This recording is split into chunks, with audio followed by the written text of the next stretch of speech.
love and protection of God. Have you ever looked back at your year and thought, how did I make it through all that? The truth is you did. And more importantly, you weren't alone. Even when the world felt like it was caving in, when losses piled up, when your strength wore thin, and when nights grew too quiet to bear, God was there.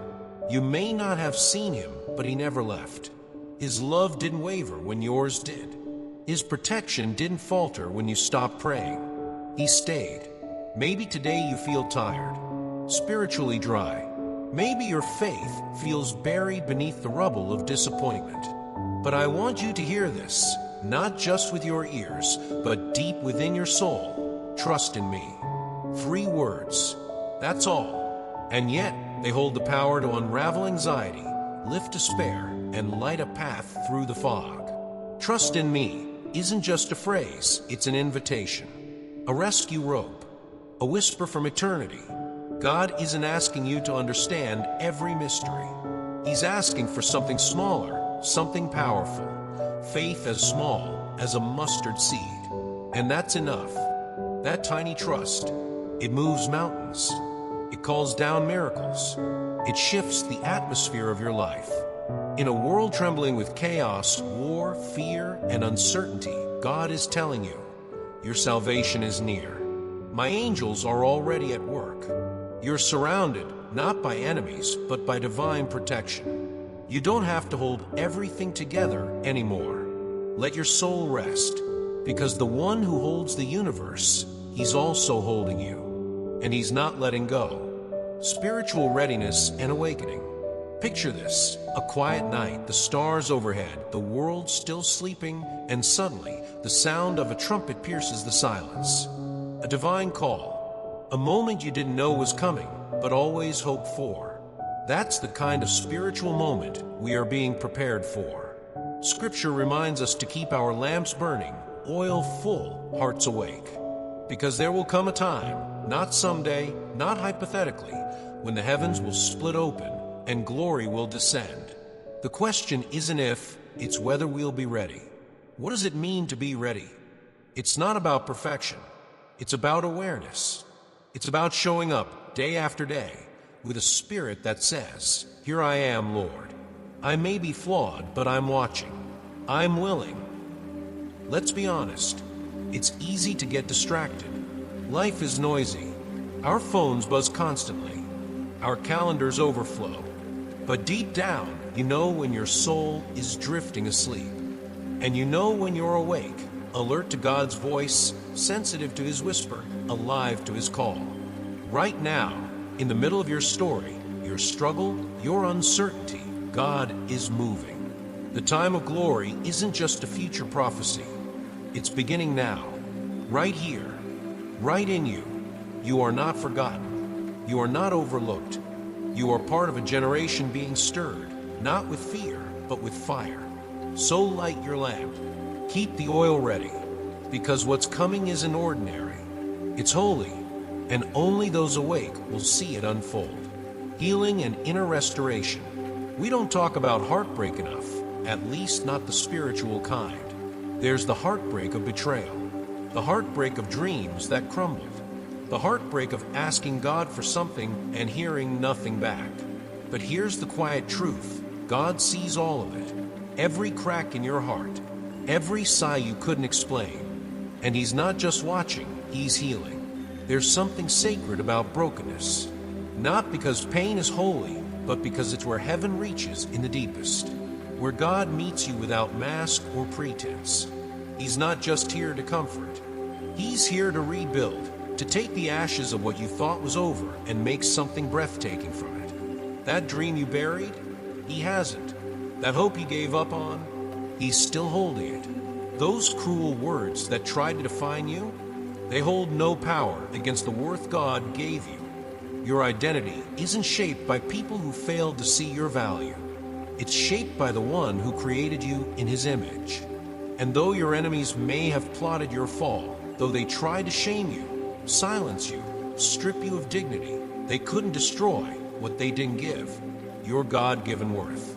So don't be afraid to hope again. God's not done. And if you let him, He'll take every fragment of pain and craft something redemptive, not despite the wound, but through it. Letting go and renewing faith. Let's talk about release. Letting go is one of the hardest things we're asked to do. Not just letting go of outcomes or old dreams, but of people. Especially the ones who hurt us. The ones we trusted. The ones who promised they'd stay but walked away. Here's the thing.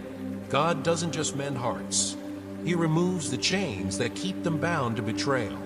There's a quiet deliverance happening in your life, and maybe you didn't even realize it. He's cutting ties to voices that deceived you, to past relationships that held you hostage emotionally, to patterns of guilt that kept replaying like broken records. You were never meant to carry all that. Your worth doesn't come from who hurt you or who stayed. It comes from the one who says, "You are mine." And no one, not an ex, not a betrayer, not even your own shame, can take away what God has declared over you. Not your value, not your calling, not your future. So if you're still punishing yourself for past mistakes, stop. If you're still replaying what you could have done differently, let it rest. The God who knows every flaw has already forgiven them all. You don't need to keep proving you're sorry. What you need is to receive grace, to believe that you're still worthy of joy, still worthy of new beginnings. Because when God says, "Trust in me," He's not just asking for your belief. He's giving you permission to be free. Faith that brings peace and miracles. Let's be honest, most of us are constantly counting time. We count hours at work. We count bills. We count how long it's been since we last felt happy or hopeful. But what if every moment you gave to God was multiplied back to you? Imagine that. Every second you spend in quiet trust, every moment you surrender worry and say, "God, I choose to believe," is transformed into blessings far beyond what time itself can offer. That's the promise. That's the miracle. Faith isn't about the absence of struggle. It's about finding peace in the midst of it. You may not be able to control what the world throws at you, but you can choose how your heart responds. And when you respond with faith, even shaky mustard seed faith, God surrounds you with favor you can't explain. Sometimes it doesn't come in lightning bolts or split seas. Sometimes it shows up in quiet ways, in the form of a phone call at just the right time, a check in the mail when you thought all hope was lost, or simply waking up with a sense of peace you didn't have the night before. This is the life of a believer, miracles hidden in ordinary days. Joy that doesn't depend on outcomes. Peace that isn't earned but given. When you trust God, not only do you change the atmosphere around you, you invite heaven into your timeline. You no longer live from fear, you live from favor. So today, don't underestimate the power of a minute spent with God. He can do more with your one surrender moment than you could accomplish in a lifetime of striving. Releasing doubt and receiving divine love. Have you ever cried in silence, wondering if anyone was listening? Maybe the people around you didn't notice. Maybe no one asked what was wrong. But your tears, they didn't go unnoticed. God saw them, every single one. And in heaven, they weren't wasted, they were recorded. See, God doesn't just count your prayers. He counts your tears too. Each one a line in a sacred melody only your soul can sing. Each drop a prayer when words failed. Doubt, fear, sadness, they can creep in like shadows. And when they linger too long, they begin to sound convincing. Maybe God's not really there. Maybe my pain doesn't matter. But that's a lie. That's the voice of weariness, not truth. God is not distant. He is not deaf to your ache. He listens with tenderness, and He responds with love. And when you feel like your faith is too small to speak aloud, just remember, even your sighs are prayers. Even your quiet weeping is a language God understands fluently. There's no shame in being broken before Him. In fact, it's where some of the greatest healing begins. So don't let doubt define your theology. Let love do that. Let the remembrance that God collects your tears be proof enough that you are deeply known and never alone. Today, Trade your doubts for something eternal. Trust. Trade your fear for connection. Let God rewrite the story with your tears as ink. Living a supernatural life by faith. Most people live by sight, by what they see, touch, and calculate. But those who walk with God are invited into something far deeper, something higher. You were created not just to survive, but to soar. Faith is more than belief. It's the decision to live from a reality that others may never understand. It's stepping into the unknown, not because you have all the answers, but because you know who goes before you. God has given you the option to live naturally or supernaturally. What does that mean? It means waking up and believing that your words can move mountains, that your prayers reach heaven's throne, that your actions done in love can change atmospheres.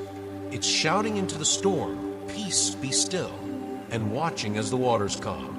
It's declaring with boldness, "There's a God who loves me, even when others mock or doubt." This isn't about perfection. It's about positioning. Positioning your heart where heaven touches earth through obedience, humility, and faith. Maybe you've been afraid to dream big. Maybe you've been conditioned to settle. But God says you were made to walk on waves, to carry light into dark places, to speak hope where there was only despair. You've been given access to the supernatural not because of who you are, but because of whose you are. So today, raise your flag of faith. Stand up with courage. Proclaim with conviction, "My life is not ordinary because I walk with an extraordinary God." Releasing the weight of the past. Let's talk about guilt. That quiet voice that whispers at night, reminding you of what you should have done, what you didn't do, what you think disqualifies you from joy. Guilt is sneaky like that. It wears the costume of humility, but carries the heart of shame. But here's the truth. God is not holding your past against you. He's not collecting your mistakes in a book titled, "Reasons I Can't Bless You." That's not who He is. And that's not how grace works. In fact, while you're still wrestling with yesterday, God is already writing your tomorrow. He has already seen every chapter of your story, and still, He chose you. Still, He calls you His. Still, He offers healing not because you earned it, but because He loves. You don't need eloquent words to explain your regret. Your tears speak enough. And the beautiful thing is, God understands them even when you don't. Maybe no one else has heard your silent cries.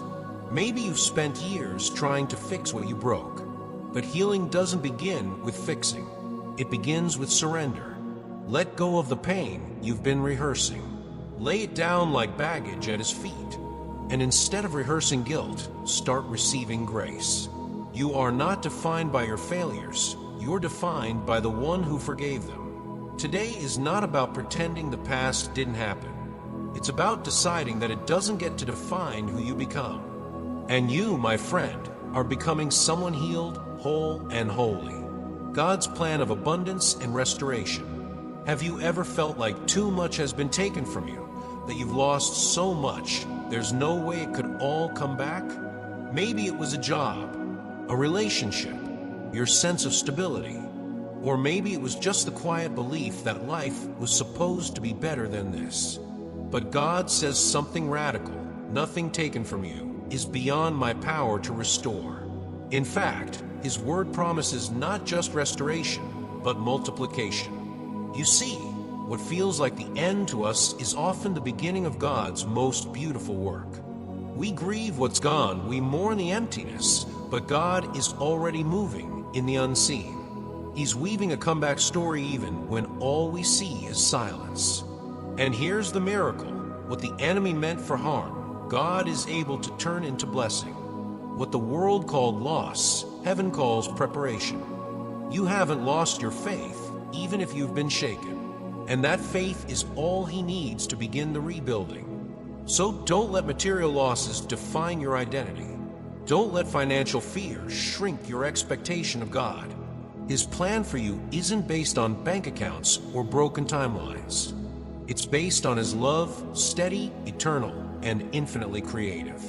Today, lift your eyes. Ask again. Dream again. God restores.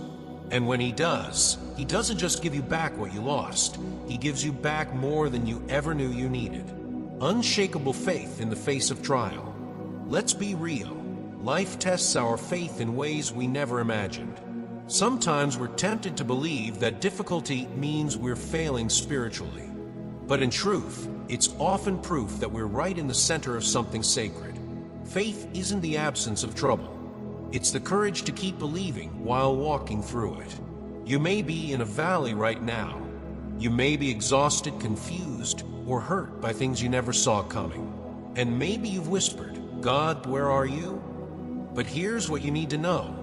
The enemy has already been defeated. The fight you're in isn't a sign of abandonment. It's a sign of how important your breakthrough is. Scripture never said you wouldn't fall. It says that when you do, God lifts you up. Again, and again, and again. Every setback has the potential to be a setup, not for punishment, but for purpose. So instead of asking, "Why is this happening to me?" maybe it's time to ask, "What is this preparing me for?" Faith is trusting that the answer is something good, chosen to be a blessing. You weren't just born to survive. You weren't even born to just be blessed. You were born to bless others. That may feel overwhelming. Maybe you feel like you're barely holding it together, let alone qualified to be a source of hope for someone else. But God doesn't call the perfect, He calls the willing. You are someone's answered prayer. Someone is watching you, listening to how you speak, watching how you stand in adversity. The way you carry peace in chaos, even if you don't realize it, becomes light for someone else. That's not a burden. It's a calling. When God blesses you, it's never just for you. It's meant to overflow, to spill into your family, your neighborhood, your workplace. You are a vessel, not a vault. But to walk in that calling, you have to keep your eyes fixed. This world is full of distractions, noise that tempts you to abandon your purpose. Keep your heart tuned to God's voice. Remember His promises. Anchor your identity in His love, not people's opinions. And when you feel like you're too weak to bless others, remember this: even your brokenness can become a ministry. Even your scars can speak healing, especially your scars. You are not forgotten. You are chosen, and you carry something the world desperately needs: hope. A transformed spirit and radiant light. There's a kind of strength that doesn't come from striving, but from surrender. And when you walk with God long enough, something begins to shift, not just outside, but deep inside. You find that your wounds don't sting the way they used to. Your heart becomes softer, not harder. And your spirit, once weary, begins to glow again. That's transformation. God is not interested in surface changes. He's after your entire being, not to control it, but to renew it. And when He does, it's visible. People notice. They say things like, "You're different." And they're right. Because when God touches your soul, your countenance changes. Your words soften. Your confidence doesn't shout, it radiates. You become more patient with others, more gentle with yourself. And those who once hurt you, you begin to see them through the lens of grace. That's what happens when God heals you. Not only are you restored, but your heart expands. Right now, God is preparing something for your future. You may not see it yet, but it's forming in silence, in mystery, in perfect timing. And when it arrives, you won't just be ready, you'll be transformed. Not the same person who once doubted, feared, or hesitated, but someone full of light, unmistakably marked by mercy. The final affirmation: you are never alone. If you hear nothing else today, hear this: God has not left you. He never will. In the middle of your mess, in the quiet corners of your pain, He's been there, listening, watching, carrying you when your feet couldn't move. There are moments in life when the world gets too loud and heaven feels too far. But God whispers in those places, and His whisper is enough to still the storm inside. You may have questioned your worth. You may have begged for a sign. You may have wondered if the silence meant you were forgotten. But today, let that lie crumble under this truth. You are seen. You are loved. You are held. Every time you gave him your tears, he gave you healing. Every burden laid at his feet was met with grace. And now he speaks again, not in condemnation, but in promise. I am with you. I will never abandon you. That's not a metaphor. That's a covenant. So rest. Breathe. Let go of what you were never meant to carry. Allow God to restore what you thought was lost. And walk forward, not in fear, but in faith. Because the victory is already yours.